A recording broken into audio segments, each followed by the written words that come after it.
পিচের থেকেও আমি বলবো শর্ট সিলেকশন আর একটু বেটার হলে হয়তো ইন্ডিয়ান রেজাল্টটা ইন্ডিয়ান ফেভারে আছে।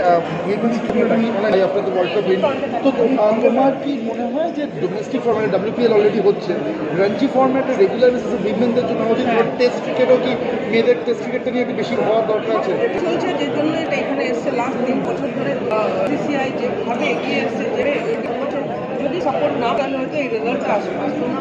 অ্যান্ড ডোমেস্টিক্সেরও অনেক বেটার হচ্ছে, ডোমেস্টিক্স আরও বেশি পরিমাণে মেয়েরাও পার্টিসিপেট করছে, আন্ডার 15 থেকে senior number of man increase হয়েছে, WPL এসেছে সেখানে একটা একটু বড় ইম্প্যাক্ট ফেলেছে। তো হোপফুলি এইটাই হয়তো কন্টিনিউ করবে অ্যান্ড নেক্সট কামিং ডেজ হয়তো আমরা আরও বেশি ফর্ম্যাটের হয়তো মাল্টিডে ফর্ম্যাট হয়তো আরও বেশি করে দেখতে পারবো, কারণ টেস্ট ক্রিকেট অলসো ইম্পর্টেন্ট। যত বেশি পরিমাণে বাইল্যাটারাল মেয়েদের জন্য সেটা বেটার হবে, কারণ test cricket is a different ball game, সেটাতে অনেক কিছু শিখতে পারবে মেয়েরা। আর আই হোপ